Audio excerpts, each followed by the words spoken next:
Hi guys! Good afternoon! So, ito na naman kami. Magkasabay uuwi. Ano kasi clingy kasi masyado? Hindi, kailangan ko lang ng driver. So, kakatapos lang namin sa trabaho. Alam nyo naman. And yun nga, no, ito na. May bagong-bago nga palang news about the Alberta Advantage Immigration Program. Yun yung mga pang-provincial nominations, no, na manggagaling dito sa Alberta. So instead of yung mga federal programs na para maging permanent resident ang isang tao dito sa Canada, meron din syempreng mga slots para maging permanent resident ka at nanggagaling yun dito sa provinces. So bawat provinces may mga nominations sila. So kung interested kayo sa topic na to, please keep on watching.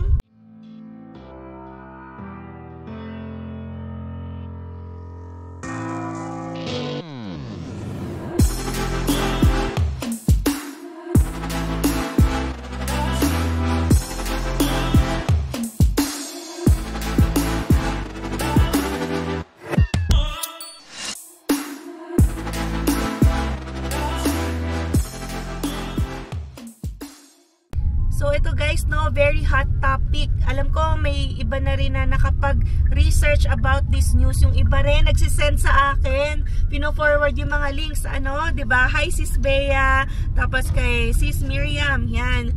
Yung mga nagpo-forward nung pagkalabas ng news about the AOS, yung Alberta Opportunity Stream actually, na binalita natin last time. Sabi natin, oh my God, paano na tayo mapi-PR? Kasi isa yun sa mga ways para ma-PR yung mga tao dito sa Alberta. So nag-pause yun, temporarily lang naman. Pero sabi nga natin, hindi natin alam kung kailan magre-resume. Kasi sa Alberta Opportunity Stream, no, maraming eligibility requirements yan, no, pero very basic ang kailangan nila sa work experience kumpara dyan sa express entry requirement or yung federal side.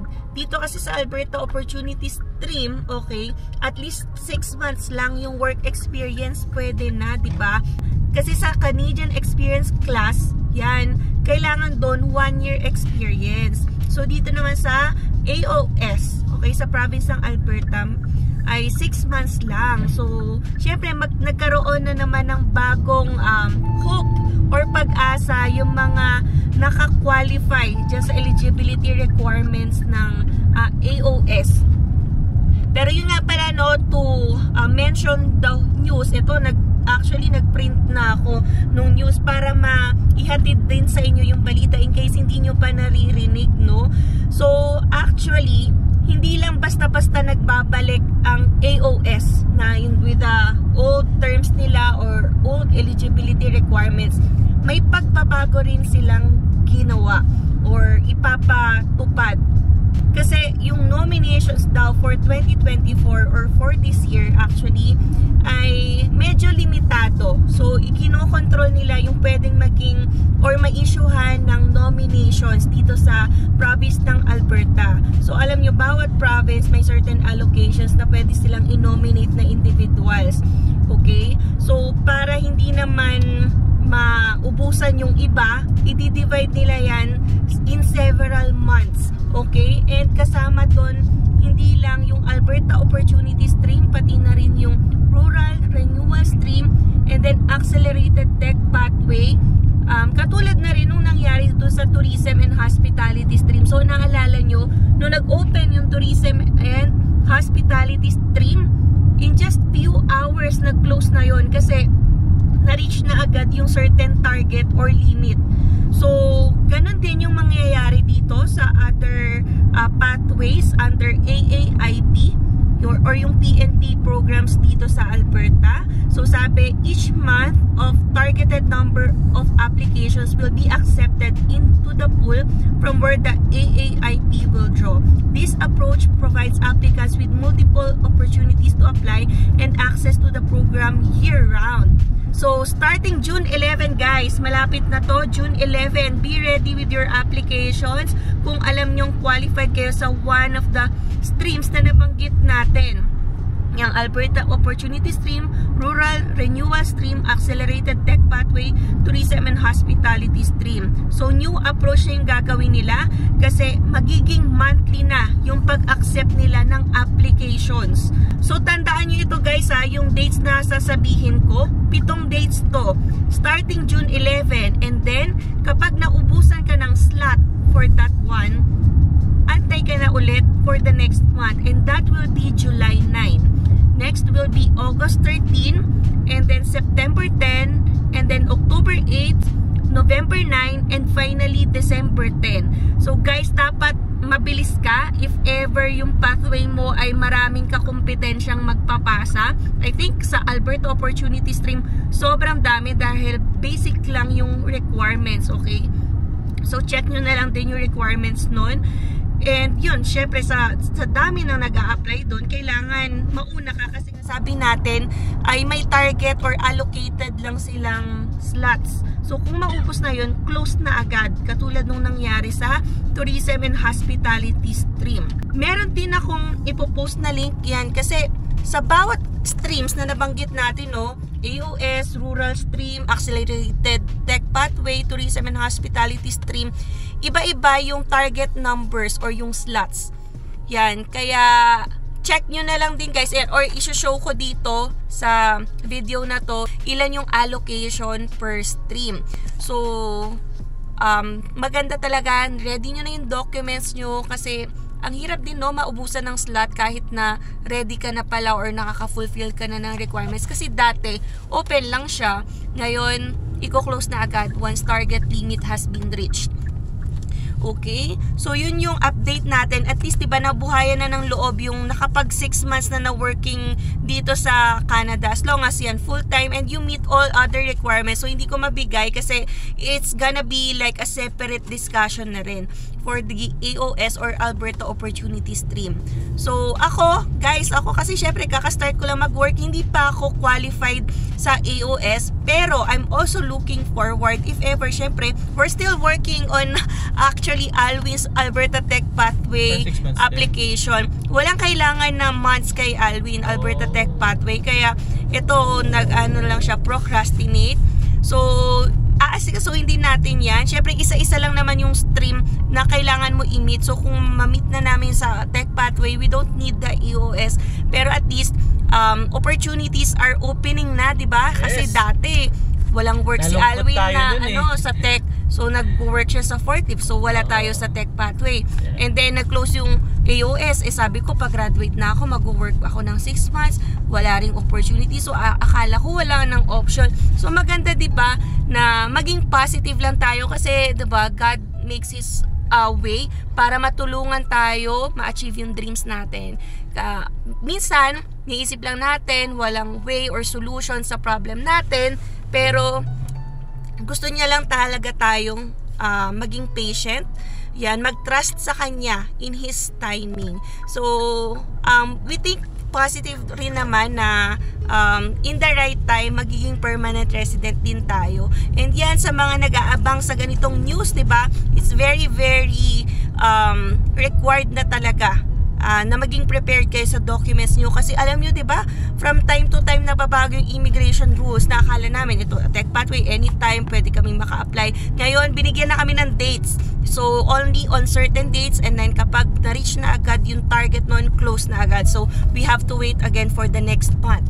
Yun. Alala mo, baby, kung kailan yung araw na nag-pause yung anong month? Hindi ko na maalala. We can check that sa mga post natin sa videos. Marami kasing nalungkot na. Oh, maraming nalungkot kasi yung iba qualified na syempre nagtatrabaho na for 6 months. Yun lang naman talaga yung alam ko, very basic requirement. Ako hindi pa maka-apply ngayon kasi, diba? 1 week pa nga lang tayo.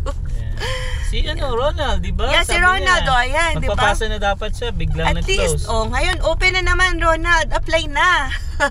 So, yun. Anyway, nandito na tayo sa bahay. Ano bang plano? So, balak namin bilan ng iPad si Zion. Dahil, binabaton niya na yung iPad ni Alvin. So, yung pambatang iPad lang naman para, ay yung tablet pala, bibila natin ng tablet si Zion kaysa ang gamitin ay iPad, di ba? Oo, kasi natatakot ako kasi binabato ni Zion Alam yung niyo iPad naman ng ko. mga bata. So, yun. Sundin lang muna namin sila. Then, we'll go to Chinook or Staples or Best Buy. Marami naman doon. A few inches later. Wow, ang pogi naman ni Zion. Not moving yan. Not moving. When I say, go, you go. Go! Ay! Bagong ligo. Yung gwapo naman. Alright. So, meron palang package na dumating kay Alvin. Ano kaya to? Tingnan natin. No, nasa labas lang ng pinto. Guys, sponsored by... Sponsored by... True. Wow! I-review niya to. What's Yes. that? Ano to? Dashcam pa rin, pero mas ano to siya guys, mas Advanced? latest to kumpara dun sa binigay sa akin nung una. Wow! Ngayon, nagtiwala na naman sila sa akin and yan, binigyan nila ulit tayo ng dashcam. Yes, Ito for guys, review. nasa $499 to. Chinek ko sa Amazon. Wow! And then, So, ito sponsored para sa'yo. Kaya nga papalit tayo ng dashcam. Okay, So, so- pero i-review natin yan siguro mga etong Next weekend week, siguro kasi busy pa tayo eh. Pero depende, di ba? Itong week siguro kapag medyo maluwag yung schedule natin, pwede natin siya isingit. Okay? Gusto magpa-up ni Zion. Ang ingay. Diba? Mana sa mami. O, tingnan nyo naman guys yung lapad ng noon ni Zion. Mana yan sa mami. Matalino yan. Ay! So, Ping pong. Wala ko sinabi. Poink. Poink. Tama na. Zion, sama ka ba? Yeah. Saan ka sama? Iwan. Sa iwan o sama? Sama. Sama daw siya. Sama daw siya guys kasi bibili kami ng tablet. Pero hindi niya pa alam na bibila namin siya. Siyempre. Para lang iba nang gamitin pag naglalaro ng gadget. Ayan. So sa Chinook Mall na lang daw kami maghahanap. Right. Makapili tayo.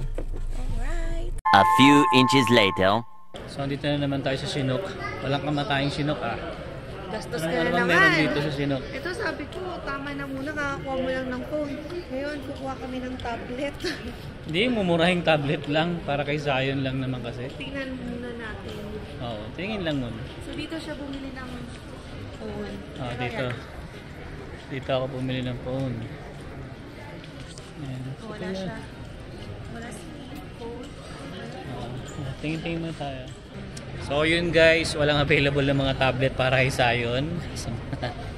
Kaya sabi ni Emma, baka Amazon na lang daw kami bumili. At least meron doon. No? Wala eh. Search siya sa cellphone niya. Kasi halos lahat dito inikot na namin. Pero wala kami makita available. Meron iPad kaso medyo mahal. Si Kuya Pierre ulit kasama ka guys. Katating ko sa katrabaho to. Ayan, so nagpupulot na kasi siya ng basura at magsasara na ang Chinook Mall. Kamusta Kuya Pierre? Okay lang. Ayos ang trabaho? Okay lang. Ayos? Hindi naman busy. Oo, sa bagay pag ganitong araw wala. Tuesday ngayon eh, kaya chill lang yan sila. Friday lang sa Saturday, no? Yun, no? Oh. Si Kuya Pierre, oh. You see Kuya Pierre, ha? Subscribe kayo. Oo naman. So, alis na kami, Kuya. O sige, ingat. Thank you. Several song-filled hours later. So, nandito kami ngayon guys sa Staples. Tumitingin kami ng mga tablet. Ito. Marami naman siya dito. Pero hindi namin sure kung Put pillows and available blankets in to. there, and he'll take his tablet and go hide in there and watch it. This one. It says we have one in stock, so I'll just double check to make Oh, sure we do. that's good. Yeah, sure. Give me a quick second. Yeah, sure. Oh, 139 lang guys. Tsaka HD na rin siya. Sayang to, no? Ito sana. Yeah, ito sana guys. Samsung Galaxy A7. Oo. 199 lang. Pero ito baby, ayaw mo to? 280. Mas maganda yan. Pwede mo rin gamitin. Pwede naman. Oo, gagamitin 4 gig ko. na pati yan, no? Sige, pina-check pa natin yung Sapphire. Yung Amazon. Pero pwede rin to kung dadaling ko sa... May ano sila baby ata yung monthly? Huwag na mag-monthly. Hmm. Ayoko na maraming monthly. Yung cellphone may monthly. So ito, I-pay na natin. Yeah, pwede mong gamitin yan. Ito kasi 329 dati ngayon. Ito pala Tab S6 ito. A9 Plus. A9 Plus. Ano ba yung specs niya? 4 gig din, 64. Qualcomm. Yung processor. 10.4. Mas malaki to. 11 inch to eh. Tsaka may S Pen. Ayun lang, may S Pen. Hindi man kailangan. Hindi ko naman nagagamit kahit sa phone. Pero parang maganda to. Maganda to, A9 Plus. Mas maganda to. Pwede. Pag manood tayo din ng movie, diba? Pag gusto mo handy lang sa sasakyan, kung ano man. Yeah. Ang laki kasi ng iPad ni Alvin. Ano kasi yun guys, 12.9 kasi yung iPad ko. Pero ano yun, matagal na rin kasi sa akin yun. iPad Pro na 12.9. So pang ano ko na lang din siya. Yan, pag YouTube, ganyan. Ito naman. Sana wala baka may sila promo. Ito na nga save 50 na raw to hanggang June 12 na lang. Oo nga na, sale pala siya Sayang to no, ito maganda sana to 199. Pero okay din to, A9 Plus. So yun guys, nakabili na kami ng Galaxy Tab A9 Plus for Zion. Si Emma talaga ka. Hindi kay Zion. Ang problema na lang namin is yung case. Meron akong poging katrabaho na naman dito. Nakita ko naman. Kanina si Kuya Pir nakita ko. Ngayon naman. Hello! Kamusta Kuya? Ayos lang. Yan guys, naranasan ko yan. Magtapon ng ganyang basura. Kami magkakasama nun. Oo. Naranasan ko yan. Sipin mo yan kukunin mo yung tatlong yan. Papalitan mo ng plastic. Tapos, itatapon mo yan dun sa likod. Naku yan Sarap ng feeling nung gano'n, lahat na-experience natin. Iba talaga dito guys sa Canada, lahat gagawin mo, mabuhay ka lang. Tama ba Kuya? Tama. Yan. Ilang years ka na nga dito Kuya? Magtete na. Dito sa Sino? Sa Sino mag-6 pa na. Wow, grabe. 6 years na si Kuya. So, mayaman na to Okay lang yung ganitong trabaho, maganggaan. Oo naman, wala ka iniisip no? Maganggaan. Hindi masyadong pagod ang katawan mo. Yeah, tama. Tatagal ang buhay mo dito dahil hindi masyadong maliit. Yeah, tama yun guys. Kaya dito, tiis lang din talaga muna Maliit talaga. lang ang sweldo pero magawa na lang trabaho. Yeah, tama.